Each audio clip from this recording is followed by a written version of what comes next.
selamat pagi pemirsa. Berjumpa lagi di program Ayo Sehat. Nah, Bang Ate, Ya, tadi di depan lihat nggak tuh banyak yang di apa tuh? antigen sama Oh, PCR. kirain minum. Bukan minum dong. Dikasih minum aus kali. Nah, Bang Ate lagi lihat apa nih? Ini lagi lihat foto mantan gua tuh. Enggak aduh, dong. masuk Ini foto lagi mantan. lihat berita-berita dong, El. Apa tuh? Ada Sekarang apa tuh? ini ya tentang Omikron pastinya Oh, kan. oke. Sama kayak di depan tadi ya? Sesuai dengan berita-berita dan data-data yang dirilis pemerintah kan yang terpapar Omikron sekarang mulai meningkat tuh. Bener ya kan? banget. Apalagi sekarang pemirsa juga nih nggak boleh nih, kita nggak boleh kendor nih protokol kesehatan. Iya, celana boleh kendor.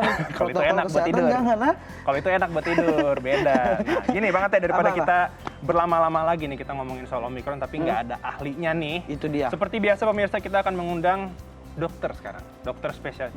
Kemarin-kemarin juga dokter ya, masa Dokter sekarang semua doang. lah kita. Dokter spesialis paru, Dokter Erlina Burhan yang sudah terhubung melalui sambungan Zoom. Langsung nih. Langsung dong. Karena penasaran banget gua Kita pengen langsung coba nanya-nanya. kontak ya. Selamat pagi Dokter Erlina. Pagi, Dok. Selamat pagi El, Ate. Ya, dokter ini kan tadi di depan udah ada nih banyak video-video orang yang sedang PCR antigen. Nah, Ngantrinya panjang antrinya tuh panjang kemarin-kemarin. soal Omikron sekarang juga kan gara-gara itu jadi sering PCR sama antigen. Sebenarnya yang membedakan Omikron dengan varian lainnya sebelum Omikron tuh apa sih dok? Apa yang diserang biasanya? Iya, baik. Omikron ini memang baru diidentifikasi sekitar akhir-akhir November ya. Sementara Indonesia baru melaporkan kasusnya di bulan Januari.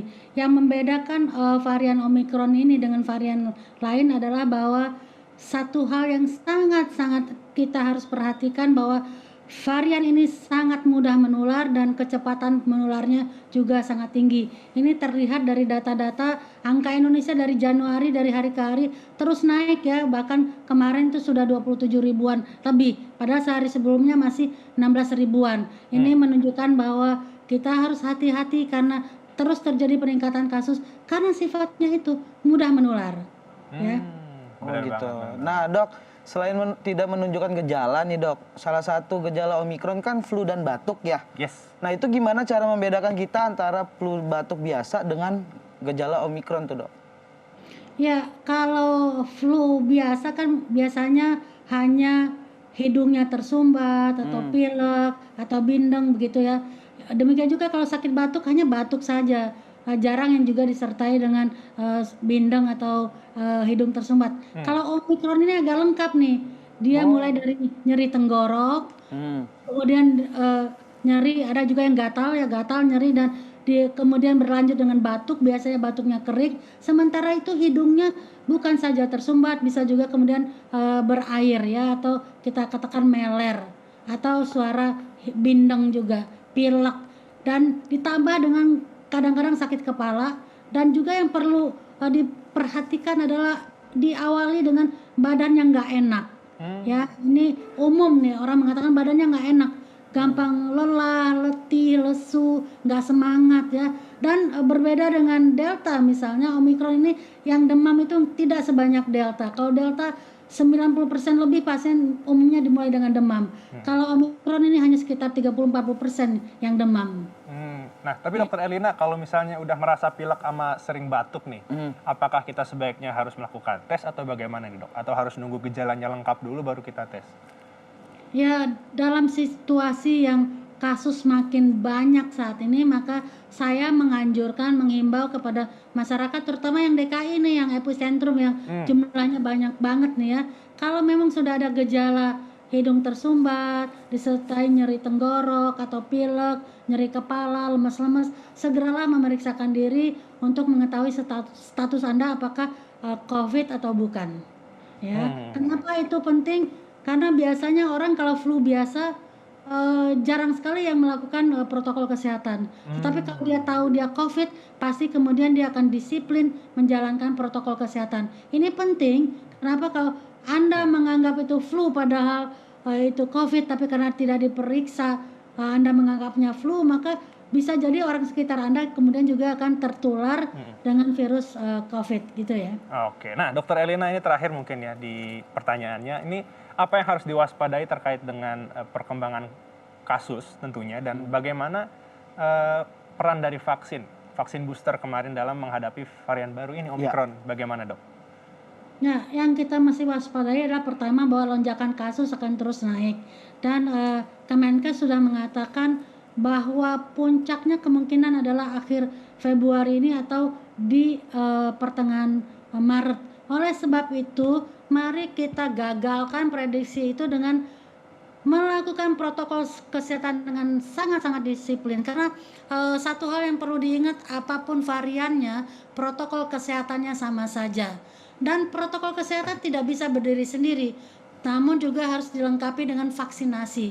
Jadi saya menghimbau kepada masyarakat yang belum divaksin, belum lengkapilah vaksin Anda, dan kalau sudah masuk atau layak untuk dilakukan booster, segeralah juga menjalani booster. Kenapa? Karena ini saya ingin memberikan sedikit pendapat ini ya, bahwa sekarang ini banyak sekali kasus-kasus Omikron itu tidak bergejala dan ringan, dan itu terjadi pada orang yang sudah divaksin. Artinya apa? Artinya untung kita divaksin, karena kita divaksin walaupun tertular dan jadi sakit Omikron ternyata tidak bergejala atau ringan-ringan saja. Bayangkan kalau tidak divaksin, bisa jadi Lebih berat ya? kondisinya juga berat seperti Delta sebelumnya. Jadi saya ingin sekali lagi menegaskan, Siap. jangan terbuai, jangan terpesona dengan anggapan bahwa Gejalanya ringan ya? Omikron ini gejalanya ringan saja ya. Karena pada kelompok tertentu mungkin tidak jadi ringan. Siapa kelompok itu? Satu, para lansia, orang yang lanjut usia. Kedua, orang dengan penyakit komorbid, ya, penyakit bawaan. Ketiga, anak-anak. Keempat, orang yang belum divaksin. Jadi Baik. kalau tidak divaksin mungkin lebih berat. Harus divaksin. Siap. Dan jangan terbuai. Vaksinasi juga tidak bisa berdiri sendiri. Betul. Tetap harus ditambah dengan protokol kesehatan dan harus disiplin. Baik, siap. Terima kasih Dokter Elina untuk informasinya. Semoga kita bisa berjumpa lagi, kita bisa berbincang lagi, Dokter. Sehat selalu, Dokter. Sampai kita berjumpa lagi. Terima kasih, Dok. Banget itu kata Dokter Elina tuh. Vaksin, protokol kesehatan. Divaksin dulu deh. Benar banget. Nah, tapi kita harus jeda dulu nih. Mirsa, tetap di Ayo Sehat.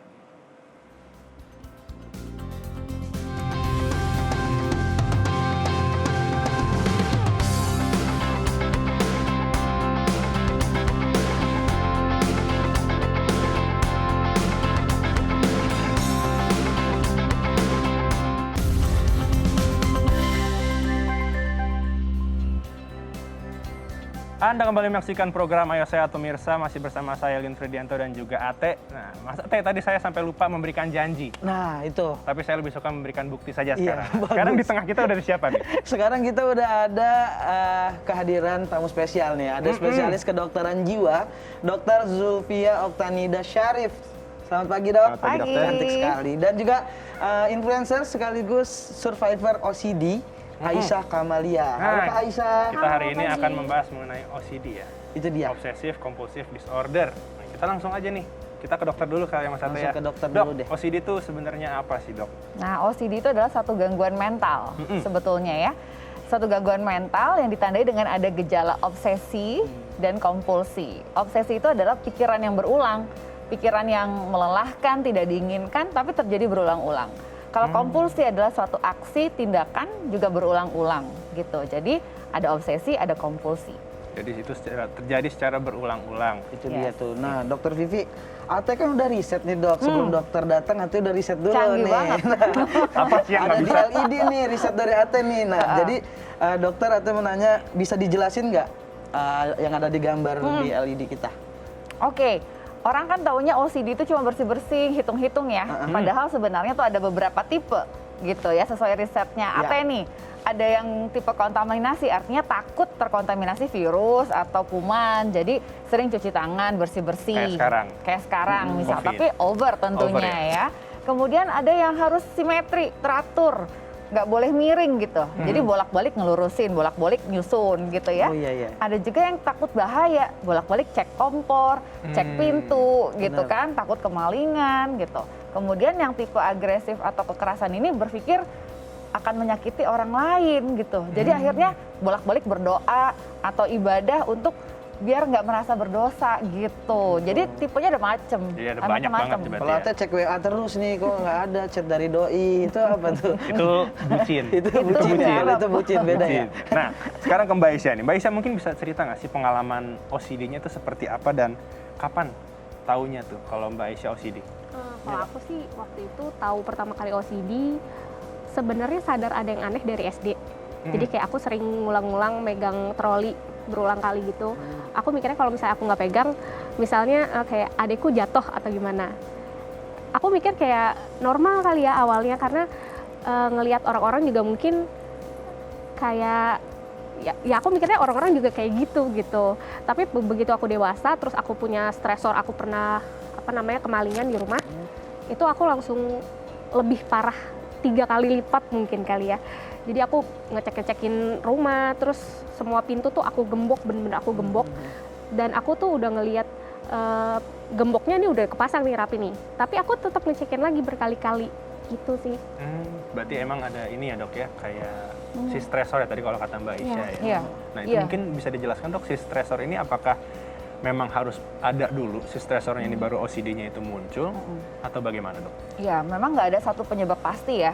Tapi ada beberapa faktor yang ngumpul pada satu orang, ketika ada stresor muncullah OCD gitu. Nah biasanya OCD itu pertama kali muncul usia 10 sampai 24 tahun.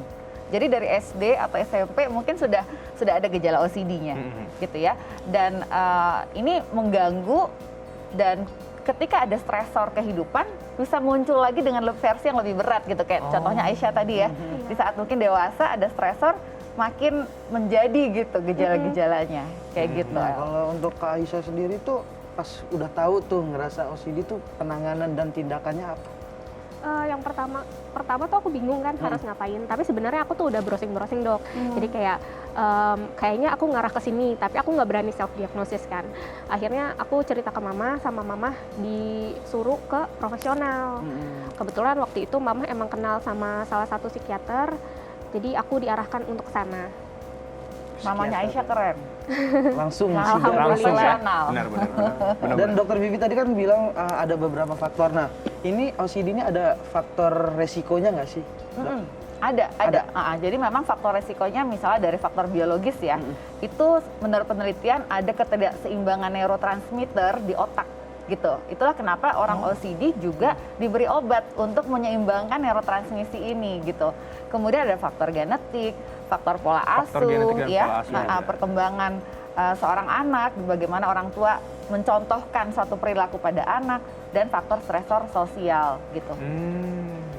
Banyak Emang berarti faktor-faktor. internal, eksternal juga ada. Yes. Nah, kalau dari Mbak Aisyah sendiri, kira-kira sampai saat ini apakah ada dampak untuk kehidupan pribadi Mbak Aisyah nggak dengan menderita OCD? Jelas sih mas, soalnya kalau misalnya aku ngelakuin sesuatu kegiatan gitu, misalnya kegiatannya masih besok gitu, tapi aku tuh udah planning dari malam, ya itu sebenarnya normal sih, kalau orang normal kan kayak planning sekali cukup udah gitu.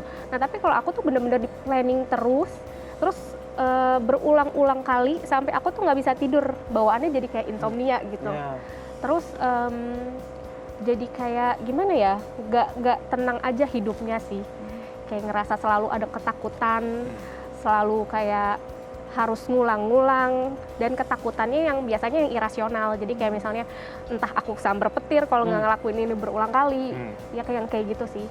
Benar-benar. Nah, jadi pemirsa jangan menganggap remeh ya masalah kesehatan mental ini. Nah, berikutnya nih ke Dokter Vivi nih. Dokter Vivi, ini kan tadi mungkin ibunya Mbak Aisyah udah cerita bahwa ibunya langsung ke psikiater. Nah, saat bertemu mungkin dengan Dokter Vivi saja kita bilangnya ya, penanganannya itu seperti apa? Dan tadi kan sepertinya udah bilang harus dikasih obat.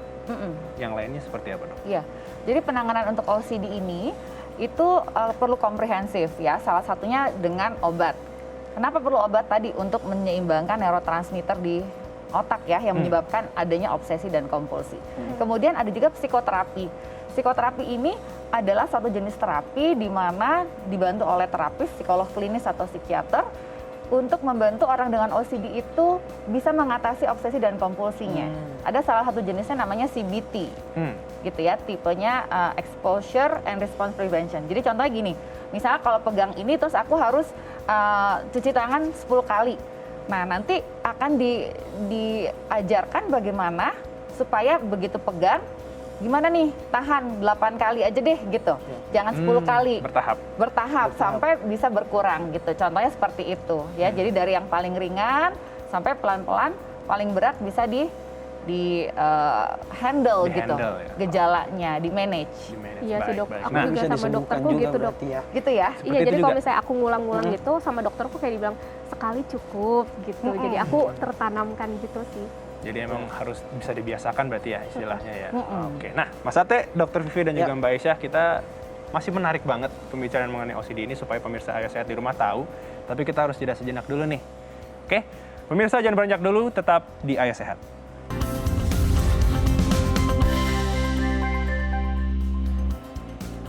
Terima kasih Anda masih menyaksikan program Ayo Sehat. Nah, Dr. Vivi, Mbak Aisyah, dan Mas Ate, kita tadi di segmen sebelumnya sudah membahas mengenai OCD. Nah, dari Dr. Vivi mungkin sekarang boleh nih mengimbau kepada masyarakat terkait dengan kalau misalnya sudah ada gejala, apalagi sekarang kan pandemi nih, mungkin bisa bertambah mungkin ya. Silakan dok.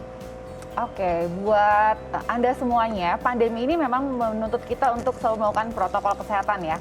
Salah satunya dengan cuci tangan. Tapi kalau misalnya ada hal-hal yang tadi kita bahas, obsesi dan kompulsinya itu berlebihan, tidak dapat dikendalikan dan menimbulkan penderitaan, segeralah berkonsultasi kepada profesional kesehatan mental. Ingat, jangan self-diagnosis, dan gangguan mental itu memang ada walaupun tidak kelihatan. Ingat, tidak ada kesehatan tanpa kesehatan mental. Iya. Jangan dianggap ringan. diagnosis juga ya. Betul. Nah, kalau untuk Aisyah tuh ada imbauan nggak untuk pemirsa di rumah agar kesehatan mental dan jiwa kita tetap terjaga? Boleh. Dan semakin aware mungkin ya. Ya. Ya mungkin kalau untuk teman-teman jangan ngerasa sendiri sih, karena pertama kali aku didiagnosis juga aku ngerasanya kayak oh aku sendirian yang tersiksa dengan perasaan yang kayak gini, tapi ternyata begitu aku browsing dan baca-baca banyak juga teman-teman yang kayak gini. Jadi tetap semangat untuk sembuh, jangan nutupin masalah yang kita punya, ceritakan aja langsung ke profesional, terbuka, percaya, dan jalanin aja terapinya. Jangan ngerasa sendiri. Jangan ngerasa sendiri dan jangan dianggap remeh dan jangan dianggap ringan juga, Mas Ate, nih, dokter ya. Ya. Oke, usai sudah 30 menit pemirsa, saya Ate, Dr. Vivi dan juga Mbak Aisyah menemani Anda di program Ayo Sehat edisi kali ini. Tetap saksikan program Ayo Sehat setiap hari Jumat pukul 10.30 waktu Indonesia bagian Barat hanya di Kompas TV, independen terpercaya. Follow juga Instagram Ayo Sehat di @ayosehat_kompas.tv, dan jangan lupa selalu patuhi protokol kesehatan, lindungi diri, lindungi keluarga, kita pasti bisa. Betul banget. Sampai jumpa.